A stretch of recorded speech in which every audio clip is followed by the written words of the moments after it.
Blessed be everyone. Welcome to another YouTube live stream. Today we are talking about Wicca and witchcraft and exploring the more hidden layers. And by hidden, I simply mean things that you don't normally see, things that people don't generally talk about, and certainly things I didn't. Well, some of the things I explored with my coven, but some of it I didn't get to explore with my coven, and I had to go searching elsewhere to find these things. So we're going to talk about that today. Before we do, though, and as we're waiting for other people to join us on the live stream, welcome to everybody watching the replay as well. Welcome to all of you people who are new to Mystery Witch School. Welcome to the channel. And you will find here on the channel all topics on Wicca and witchcraft, on magic, spells, and shadow work, as well as the tarot. And I talk a fair bit about Hecate as well on this channel because she's been a big journey. So we talk about Hecate too. But today we're just going general into the more hidden layers of Wicca, or my experience with Wicca, but also sort of going over into the more general witchcraft realm as well, because witchcraft and Wicca are not the same thing. Wiccans do practice witchcraft, and it's a form of witchcraft, but it's one of many different genres or types of witchcraft. So hello, Lewis. Hello, Misty. Hello, Joe. Merry meet, everybody. It's good to see you all. So what else do I need to tell you? There is super chat and super thanks there if anybody wants to support the channel. Also, if you're new to the craft, or even if you're not new to the craft, maybe you've been interested in witchcraft for a while and you've been sort of practicing here and there, but you'd like to make it more a part of your life on a daily level so that you can feel more connected to your spirituality, feel more connected to yourself. Really, that's what spirituality is about. It's not about, being all holy and everything. It's really just about connecting to who you are and bringing more joy and more life and more peace and magic into your life. And a lot of people find the witchcraft path is the path that does that for them. And so if you're trying to do that, but you're just not sure where to start, I've got a free masterclass called How to Start Your Witchcraft Practice. I've just put the link in the chat. There's also a link in the description field below this video as well, so that you can go and have a look at that video. And you can also have the option of joining up for my newsletter mailing list as well when you sign up for that. And that way then you'll find out what's going on, what sort of videos, what lives are coming up in every week, and also any new courses or anything that I have available, you'll get to know about those too. No, you're not too late, Lotus Flower. Hi, J-Dog. We're just getting started. I'm just doing all the preliminaries and getting all of those things out of the way. Okay. Hi, Shane. Just made it. Awesome. Okay. I usually like to give about 5 minutes. And if you're watching the replay, you can certainly comment. And if you're new to the channel, let me know how you found the channel. Was it just that it turned up in your algorithm? Or did somebody share something with you? Just let me know how you found the channel. And if you've got any of your own experiences or anything that you've found to do with your practice that makes you feel like, there's something a bit deeper that you've been exploring than the sort of general overview of what most books are about Wicca and witchcraft, throw them in the comments or the chat.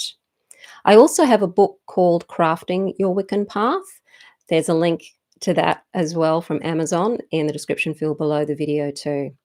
Okay, so let's talk beyond the basics and exploring the hidden layers of Wicca and witchcraft and modern pagan practices. So I'm looking at going beyond just the basic aspects. Now, we always have to start with the basics because the basics create the form in which we practice in, and the form is our ritual procedures that we do. So if you're setting up a circle, for example, there's a beginning, a middle, and an end. And that provides a nice form in which we can set up a sacred space, go and make that transition from the mundane world into a sacred space within ourselves, to put ourselves into a more connected state with ourselves, deity, and nature as well. So we utilize these forms, we utilize the tools. So when you first come to Wicca, and certainly when I teach it in the Mystery Witch School 101 Academy, we do go right from the basic things like working with energy work, setting up a circle, getting familiar with your tools. So that's your athame, your wand, your cup, and your pentacle. Also looking a little bit at the besom, at a staff. If you're using a sword, if you're working outdoors in a coven, you might use swords. There's various different tools that we use, and they're often, very beautiful. There's some wonderful crafts people in the Mystery Witch School Academy who make beautiful wands and all sorts of beautiful tools. So people love using their skills to make things, like making bags for your tarot, making things. And we see a lot of this when we look at Wicca and witchcraft. When you look at the commercialization of Wicca, for example, you've got all of these tools that we use, crystals and bags and various different uh, Wiccan or witchcraft tarot cards and oracle cards and people make and sell very, very, very beautiful tools, and so we have all these amazing things but they're essentially external things, and we see them and we associate them with the craft. And when you first come to the craft, you start to learn about those tools because you use them in ritual and you will use them in magic, and that's where we sort of start with all that basic structure and sort of external appearances, and then we work with the moon, and then we work with the Sabbats. So that's all year round, working with various different deities, and we connect with them. So the basics of Wicca is basically that. In the first year, you learn a little bit about magic, you set up ritual space, you play around with energy, and that's where you're at. And that's where I was at when I was in my covens. And even though we went on to other levels, we started looking at astrology, we started looking at working with the Kabbalah and things where you're sort of getting deeper into different philosophies and different knowledge, it was still, to me, felt like it was just touching the edges of things. There wasn't the real depth of understanding of our nature, of our human nature, of what really, really makes us tick and how we can bring more happiness and everything into our lives. It was more just about, okay, if you're doing spells, if you're doing ritual and everything, that was it. But I still was looking for something deeper. I just felt something was missing. And that missing piece was very much about that inner alchemy. So you can learn about alchemy in the external sense, you're learning about your sulfur and salt and all of those aspects of alchemy. But to really understand alchemy in a way that changes you and creates a version of you that is more towards who you truly are, your true self, your true will, your higher will, is very much a psychological process. It's a psychological process of self discovery and going into the depths of your hidden subconscious and finding out what's down there. Because when you learn what's down there in your own subconscious mind, you learn what's down in other people's subconscious minds as well, because they're really not that different to each other. We're all pretty much the same. So one of the ways of getting deeper and into definitely a stronger relationship with yourself, a stronger relationship with the deities, particularly deities who are very much that deep dive type of deity, like Hecate, for example, Cernunnos, even Breed is a great deity to work with these sorts of things. You're starting to really connect with what makes you tick and how you're pinching yourself off from spirit, from the universe, and from your own happiness. And while the external tools are great to connect us on some level to ourselves and our power and our magic, we've really got to do that deep dive to connect us to those hidden deeper layers. So what's happened over the years in paganism has been more focus on the personal transformation, more of an understanding of inner alchemy. That alchemy isn't about trying to turn lead into gold, literally. It's taken on more of turning our own lead, our own inner lead into gold, and using the practices and tools of self-mastery and inner work. So practices like meditation, for example, the energy work, and all of these things I teach in the Mystery Witch School 101. Visualization exercises, getting really good at being able to visualize, to be able to hear things as if they're there, even if they're not, to be able to feel something that's there, even if it's not, so that when you do your magic, you're actually really able to live the experience of already having what it is that you want. And these are all aspects of magic. They're aspects of high magic, and they've filtered in more and more and more over the years into Wicca more and into witchcraft more. So witchcraft's gone beyond just being magic and doing spells and all of those things. It's taken on a bit more of a higher magic, what we call high magic, aspect of that inner alchemy and that self transformation. So that shadow work that we talk about a lot on this channel is a part of going deeper. It's a part of the hidden aspects of the craft. And this is what enriches you. And this is what was missing for me when I first started in covens. I was in covens for about 4 years or so. And this was what was missing because no one knew how to teach it. No one knew how to explore it. And it wasn't such a big deal back in the early 1990s either. It didn't seem to be as popular as it is now. And I went searching all over the place for it into various other religious traditions, also high magic and psychology, and into sort of more modern self-help approaches, law of attraction approaches, all of these things that have got us here to where we are now. And, witchcraft, because it's not fossilized and shouldn't be fossilized, it's not stuck in the past, hopefully, is something that's evolving as we evolve. And as we evolve, we're starting to learn new things about ourselves and have more of an understanding of how our mind works. So we can add these practices to a witchcraft practice and start to connect more deeply to spirit, to the universe. And we start to really feel that trust that we can create our reality once we've unburdened ourselves of all of the limiting beliefs that we had about ourselves and the world. So that's one big chunk of a hidden aspect of the craft, is that going into the psyche that most people aren't game to do. Most people may not see it as necessary. Some people don't want to put in the work, but it is a big part of the work. Another thing that is deeper, going deeper than just the surface level of witchcraft and Wicca, is working with the elements, the elemental beings, working with nature spirits. In traditional witchcraft, they work with nature spirits a lot, and some Wiccans work with them as well. But it's not something that's necessarily always emphasized when you're first learning, or even in some of the books that are sort of 101 books.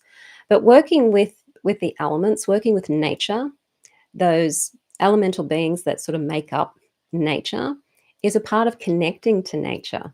It's a part of being one with nature. And when we can understand the elements without, as in understanding the seasons, for example, the winds, the sun, the aspects of fire, aspects of water, aspects of earth, we can start to understand these within ourselves. So we can look at the elements within ourselves and understand where we're sitting on an elemental level and whether we're balanced with the elements or not. If anybody's studied Chinese medicine, you'll know all about balancing the elements, because that's what Chinese medicine is about. Acupuncture is about. It's trying to get some balance in there. So if you've got too much fire, then your acupuncturist will probably work away at trying to get more water into you and allowing the energy to flow through, cooling you down with the water element, for example. And this is an aspect that we can do in our own practice too, is we can start to look at ourselves, look at our temperament, and see, are we more fiery in nature? Have we got more fire going on? And if you look at even physical manifestations of being too much fire, like migraines, hot flushes, inflammation, those sorts of things can be indicating that elementally you've just got too much fire going on. And you may need to look at balancing that with the water element, for example. And so, what you can do is you can then work on water. You can work on breathing in the energy of water through with the element and be able to balance yourself up. You might find that you might need to immerse yourself in water, or at least part of your body in water every day. And just imagine that you're drawing in that water, through your feet, for example. If your feet are in water and you're drawing that water up into your body to balance that energy from being and cool yourself down a little bit so that you're not so fiery. You could do the same with earth and do the same with air. And so this again is looking within and taking note of your own uh, inner alchemy, but working with the elements within yourself and asking for help from the elements to balance within yourself so that you're feeling more balanced psychologically and also physically as well. So this is another deeper layer to the craft that uh, comes from probably more of a ceremonial magical background, but it's something that's definitely infiltrated more into Wicca over the years and into witchcraft over the years as well. And it's an aspect that you don't necessarily see or hear a lot when it comes to Wicca and witchcraft. Okay, I'm just going to go to the comments now. Okay, 13 watching, the number of Hecate. Okay, I'm going on, we'll go a bit further down. I'm new. I did just pop up. Oh, it just popped up, and the topics and titles intrigued me, so I subscribed and turned on notifications so I didn't miss things like this. Excited. Awesome. Thank you, Misty. Okay. I did a spell this evening and it worked. Awesome. That's good. It worked straight away. It's always good when that happens. You're an amazing storyteller. I often wonder, what now? I just don't want to become insane and obsessed like Crowley and going too deep. For example, I'm not ready to summon demons. You don't have to summon demons. It's not a requirement if you don't want to. Look, Crowley had a very interesting upbringing. If you've ever read his history of his, he came out of a fundamentalist Christian religion, which was quite one of those very strange ones. And a lot of his, from what I can determine from reading about his life, a lot of his issues was he was always trying to rebel against that aspect. Is like he was trying to get God to punish him and force God into punishing him by doing all of these wicked things. And so there was a lot of shadow work that I guess that Crowley hadn't really done, or was kind of he was kind of trying to work through it in some very strange way. He was a genius when it came to magic, and he wrote some beautiful things and discovered some wondrous things when it came to magic, and we have a lot to thank him for in modern magic. But there were aspects of his, I guess, his background, his childhood, his past lives that he just didn't seem to get on top of until maybe at the very end of his life, when he realized that some of the things that he'd done weren't necessary, that he didn't need to go down that rabbit hole of debauchery and stuff as he believed he had to. So it was an interesting character.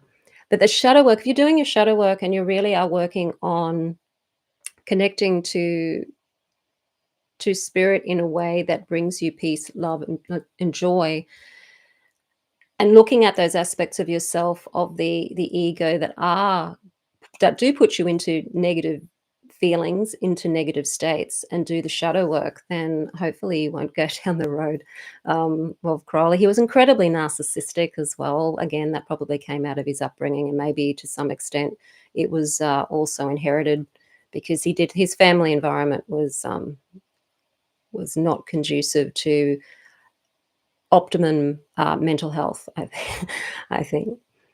Okay, Book of Solomon will help you summon demons, but I wouldn't suggest it. You probably don't have the power Solomon had. At a different time too, different people.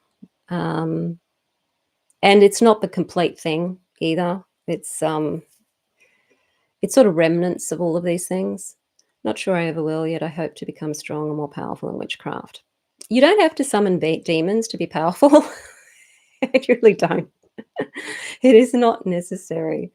The ego thinks it is, but it's not. It's not where the power is. The power is within you, okay? The power isn't in the demon, the power is in you.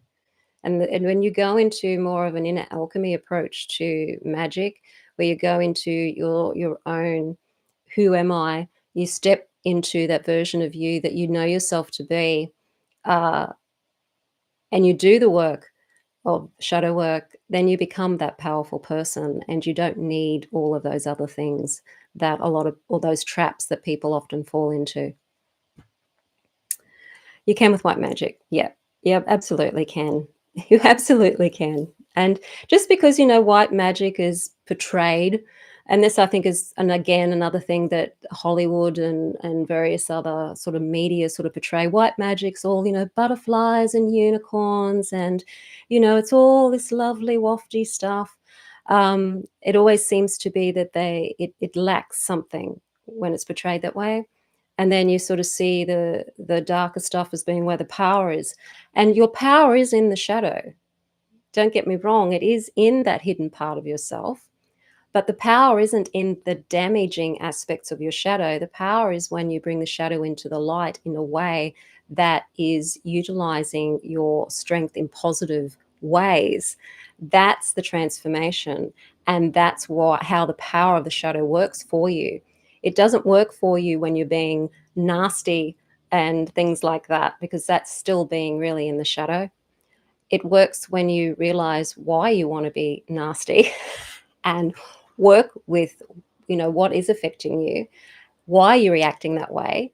You have a choice not to, and to be able to have control over your own feelings and your own perception. And that means self-control. And then you can take all of those aspects of your shadow that you know yourself to have: selfishness, greed, narcissism, arrogance, all of these things, and turn them into something that's actually positive for you in your life, turn them into strengths so that they don't manifest in the negative way. Okay.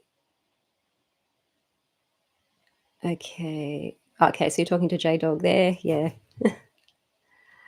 Okay. I've been in Wicca about 5 years, haven't done many spells, but a lot of ritual and meditation. I'm a lazy witch. Um, if you've done a lot of ritual, you do a lot of ritual and meditation, that's great. I mean, you might not need to do spells. We don't need to be doing spells all the time. In fact, if you don't feel the need to do spells, that's a pretty good sign that your life's pretty well working the way you want. It also is a sign, perhaps, too, that you've got enough of a flow with your sense of self and confidence in your life that the magic's kind of happening automatically.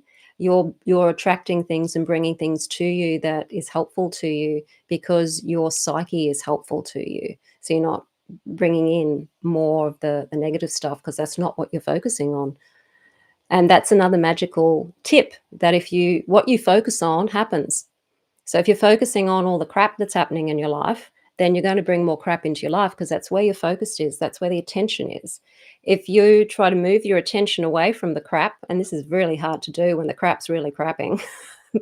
I know, I've certainly been there, many times, to try and make that shift, to that mindset shift of things are always working out for me, which is a mantra I use when in those situations. You've got to really spend time and effort and energy to get yourself and get your attention away from the crap towards what it is you're wanting, and focusing on that and trying to live that in your imagination.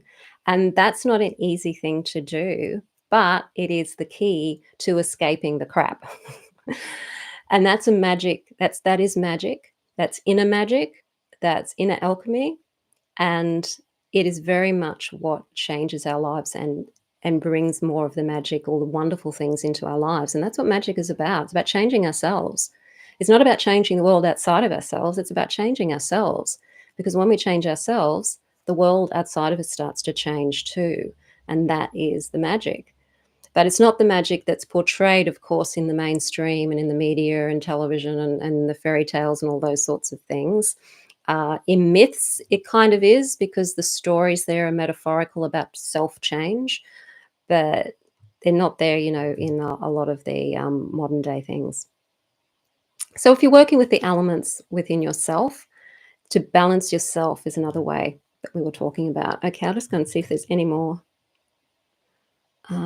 It's taken me several years of shadow work to finally start having inner peace, and being able to get rid of getting rid of ego has been awesome, but hard work. Absolutely hard work. Yeah, it is.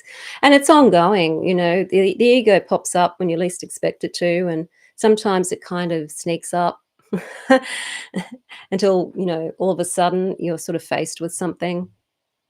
So it is something that you chip away at and you work with, and it does pay off in the end. I see the shadow work in many ways as working with Saturn, for example, the planet Saturn, working with Pluto, you know, those malefic planets in astrology that they call the malefics, the great malefics. They are transformative, and when you allow yourself to work with them, then the work isn't as difficult. It's when we're fighting those energies, we're trying to fight Saturn or we're trying to fight Pluto, that we end up in a lot of trouble. We have to learn to flow with them and learn with them. I feel black magic may be necessary sometimes, though. I try to have a Glenda approach to things, but honestly, I can't allow people to continue attacking me. Absolutely. I think it's important to understand black magic and to learn it so that you know it, because there are people out there who use it, and there are going to be people out there who may use it against you or someone you know. So you do need to know it. You do need to know about it. You also need to know how to defend yourself because you're not a doormat. And, you know, you do need to sometimes be very, very firm in how you defend yourself. So when it comes to self-defense, it's important to be able to do that, to be able to defend yourself. And being, I guess, knowing yourself and work sort of walking the path, that's, I guess, the sort of whiter side of the path, although really it's all shades of gray. Um, it is it's about having the knowledge of both sides of the polarity, and knowing that if you could, or if you needed to, you could do the work on the dark side because you know how to do it. But being able to have such a sense of self that you're able to protect yourself without necessarily going down that really dark path. That there's other ways to protect yourself without having to go down on that darker side. But it really depends on your circumstances, and you do have the right to defend yourself. Ghosting in and out, okay? You can alter a situation without harming someone. Yes, you can actually. Yes. You don't have to harm someone in order to protect yourself from them, generally speaking, unless they're a psychopath or something. You might need to use various different methods, but generally, you don't necessarily need to use extreme harm to protect yourself. But still, if you have to, if it's a case of life or death, you defend yourself however you have to.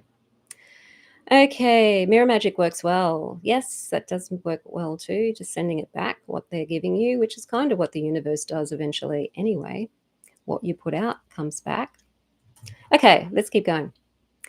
Another thing that we can use too is magical languages and chanting. So you've probably seen the various different scripts, like there's runic scripts, there's Theban scripts, there's all different types of scripts that you can use for your spells, or if you're wanting to write things down so that nobody can understand what you're writing, you might use the runic alphabet, for example.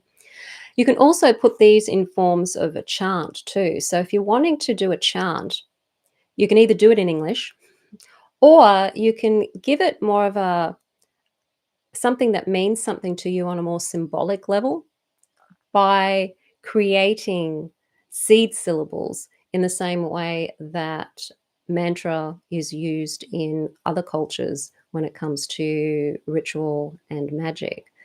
So there might be specific chants that are passed down. So one chant, which is one that's been passed down, is the Witch's Rune. I've seen various different versions of it. but the one that we used in my early coven was one of the original ones. And that's something that can be something that you take with you everywhere you go.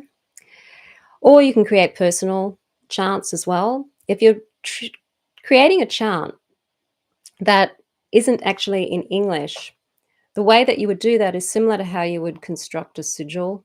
So you'd take a sentence, which is your intention, and you would remove the letters that repeat, and then you'd jumble up the letters after that and come up with some sort of a sound or some sort of a word.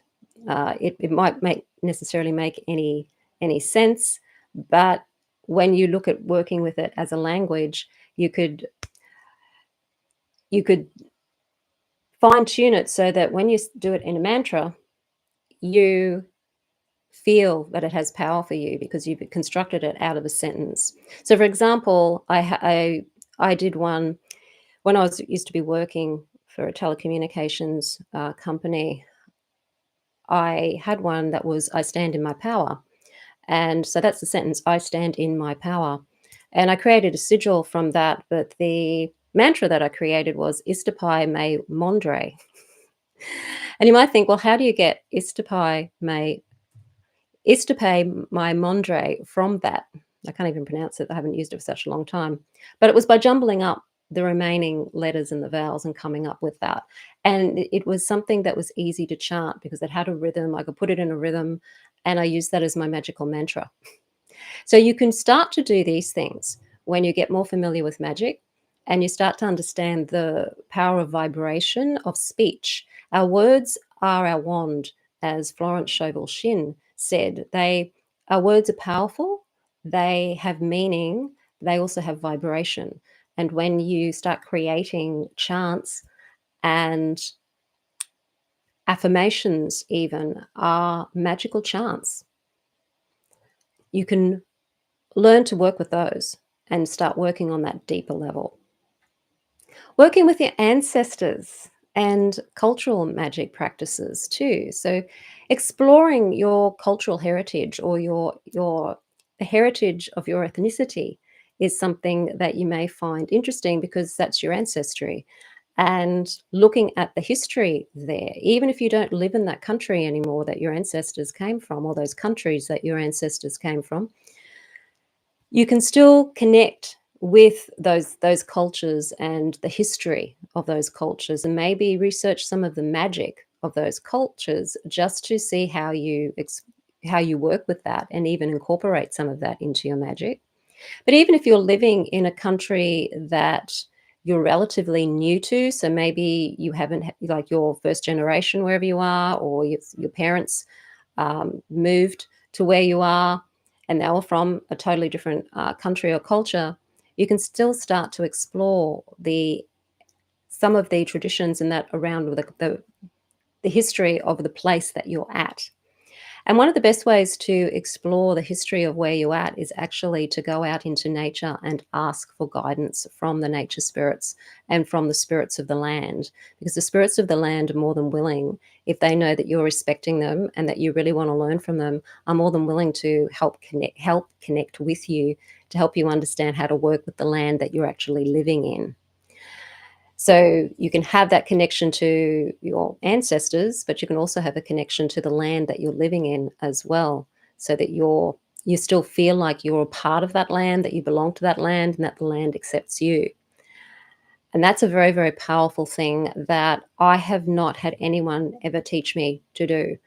I discovered that on my own when I was down having a holiday down in Nimbin. If anybody's in Australia, particularly on the East Coast, you probably have heard of Nimbin.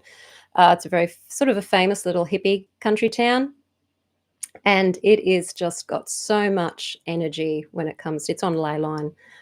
It's got a lot of energy. It's kind of a place that you got to be careful when you go down to that area of northern New South Wales around Murwillumbah, Nimbin, and Mullumbimby, and all of that area, Byron Bay. That you're very careful that you don't get lost there, because the energy is almost like if you eat with the fairies, you you're stuck there for 5 years kind of thing. It is an energy you do have to be very, very careful you don't get caught up in too much, because it's very polar in its energy, and it can either be very dark or it can be very light. And a lot of people fall into the darkness there because they don't have the strength of self to be able to work with the energy there, because it's such a strong, strong energy. And you can work with it very, very well if you know how to work with it. And I had an experience there where I was in this beautiful field, and the guy that ran the hostel had just mowed it, and he mowed it in this very circular fashion. And I was meditating down there, and I felt the spirits of the land all around me. And it was like a welcoming. It was like I felt that I was accepted by the spirits there, and it felt really, really strong and really wonderful feeling.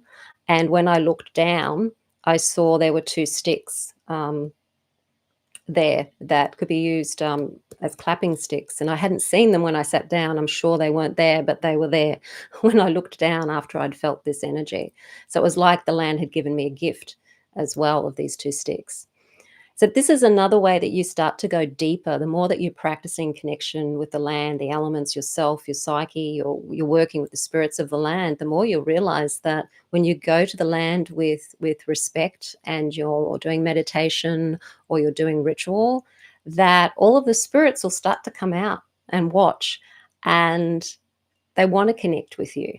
And when you connect with them, you feel like you're a part of the land. You feel that you've been there for millions of years because you're connecting with those aspects.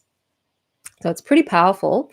And it doesn't matter where in the world you are, uh, doing that is a really sacred act. Spirit is not human. It's not ego oriented like humans are. And we humans fall into the trap of ideology, where we say, this is ours and you can't have it, and this and this is that. Um, and we get very possessive with things. We get very territorial with things. And when you're talking spirit, you're not talking territory at all, because there is no territory. Everything is one when it comes to spirituality. And it's understanding that is really important. And that's a part of going deeper into the craft as well. You start to understand that it's about all is one.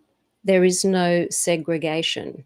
There is no chopping things up into bits and pieces. And there is no this box and that box and the other box. And you can't step foot into this box because this is our box. And all of that stuff does not exist in the spiritual realm at all. It just does not exist in that realm, in that higher realm. It is a human ego thing. It's a territorial thing. It's a survival thing. To some extent, we've needed it to survive in the wild, and other animals do it too. Animals are particularly territorial. I know my cat gets very territorial when there's other cats around, although she does have a couple of friends that she does sit with. I don't know how she judges who's a friend and who isn't, but she does have friends. But yeah, animals are territorial too. Okay. I did that today. I went for a long hike in the forest and I did a spell there. Awesome. Actually outside walking with the half moon straight above me. Moonbathing. Awesome. That's wonderful. Okay.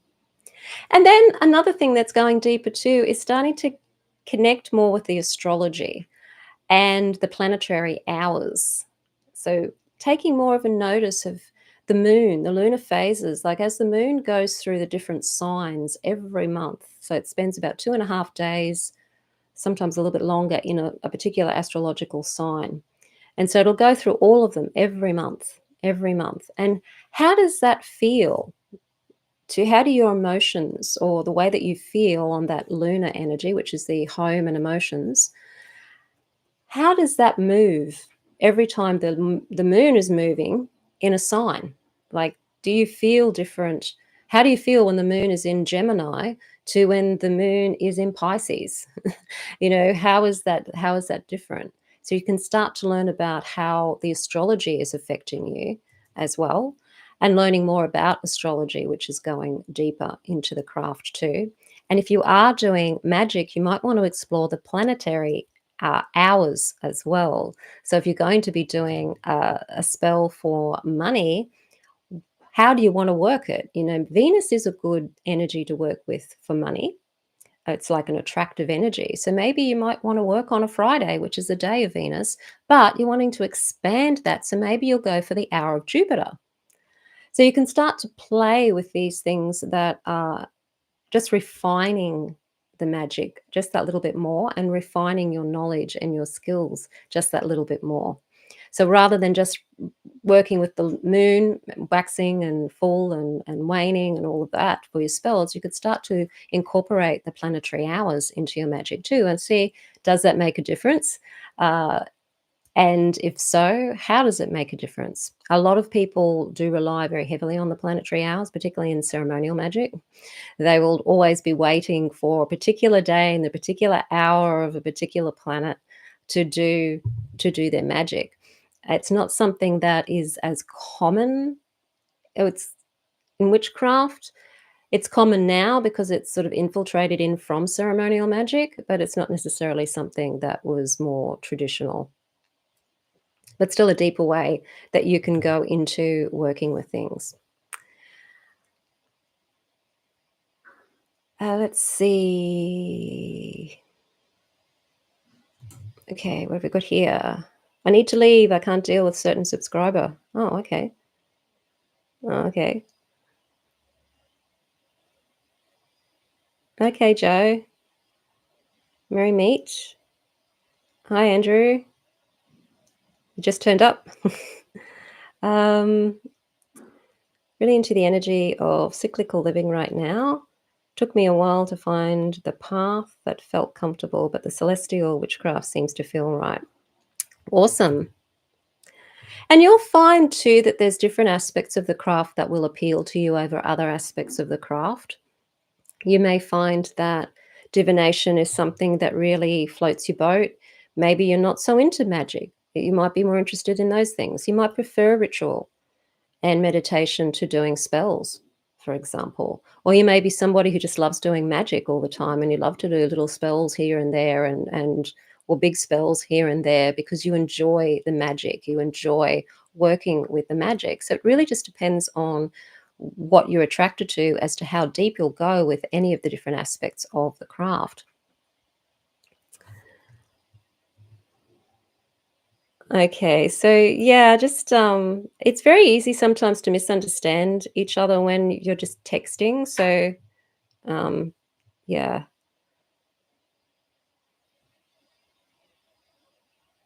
yeah, I'm not quite sure what's going on there.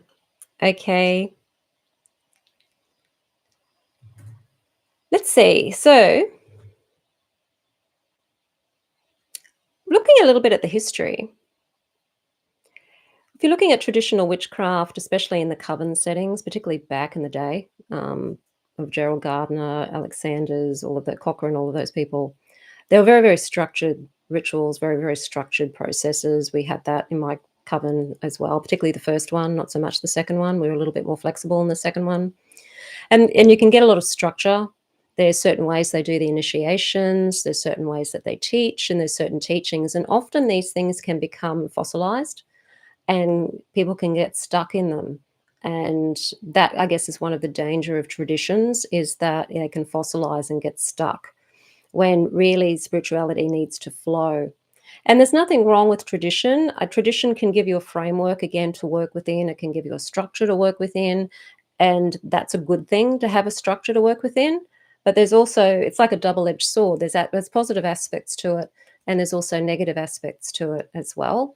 Because if you get too fluid and too eclectic, you can kind of end up in a little bit of a muddle, and it can be more like dirty dishwater that you're working with because there's just too much in there that can really make things a little bit on the muddy side. So I guess really at the end of the day, it's about trying to balance more traditional things with more eclectic things that flow so that you can have a bit of balance there. So things can have a structure, but they can also move and flow with the times.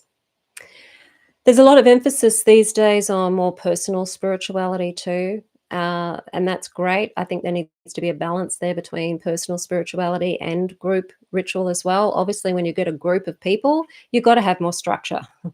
And you do have to have more in the way of, codes of conduct and ethics and things like that, because you're dealing with a group of people.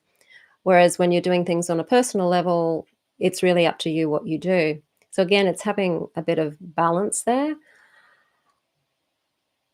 and being able to express who you are through your craft. So allowing yourself to express your true self. We talk a lot about being able to step into your true self here. So when you're doing the shadow work, stepping into your true self, I've got a new course coming up on Saturday, Australian time, which will be Friday for most of you because you're in the US or Canada. It's a journey with Hecate.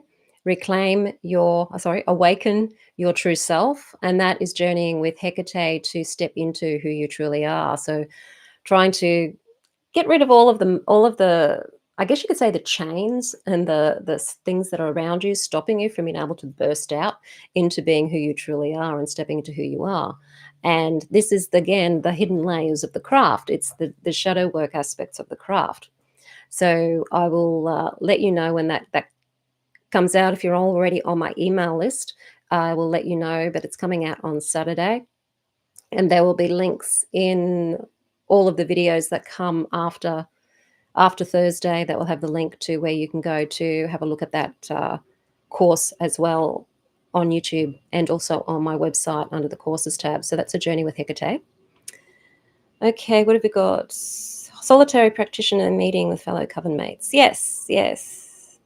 Second level initiate in mystery school. I like shamanism and ceremonial magic. High magic is really neat. Yeah. Looking forward to new course. Awesome, not queen. Great.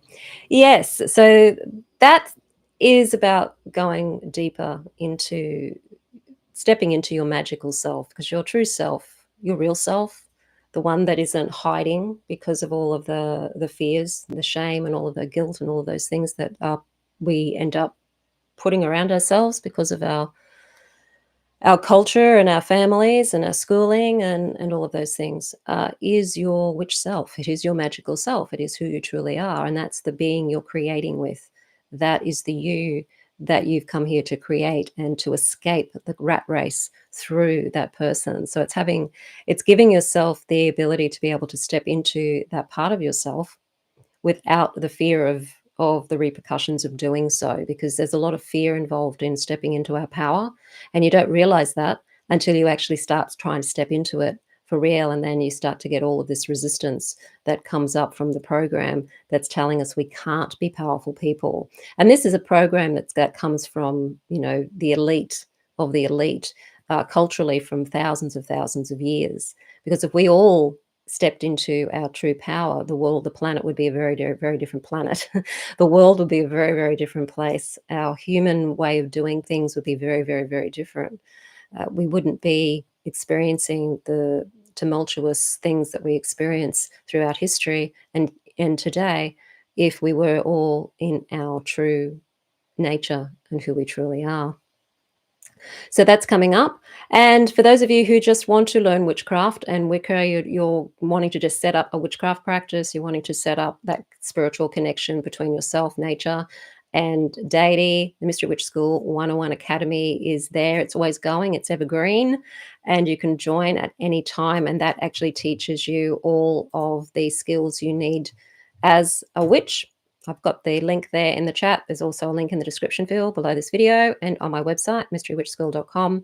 It's a 12-month course, that one, and it takes you month by month through various different exercises and processes so that you can start to develop your skills as well as your knowledge, start practicing magic, energy work, learning how to do a circle. It's full of videos. There's audio guided meditations. I do love doing guided meditations. There's PDFs there with all the rituals and the spell works and everything on them.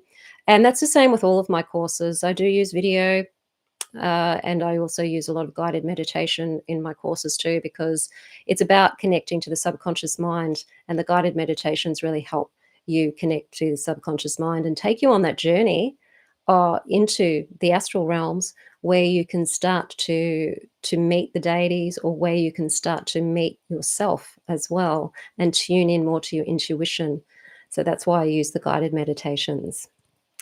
Okay, so I'll talk more about the journey with Hecate next week. And in the meantime, have a wonderful week. There's a lot of work. Yes, there's a lot of work in high magic. High magic is very, very full on. There's a lot of intellectual stuff. It's got a much more of an intellectual kind of energy to it as well. But they're kind of merging. I've seen, the craft and high magic, there's a lot of merging going on now, because the high magic was actually originally for people who were affluent enough to be able to afford the time to do high magic, and witchcraft was called lower magic because it was the peasants who didn't have a whole lot of time and were doing magic basically to survive. Whereas high magic, they had the luxury of being able to do magic to explore other things apart from just survival. So that's how we got the high magic and the low magic, but now things are merging and balancing out a lot more. So anyway, blessed be everyone. I look forward to seeing you next week, and have a wonderful week.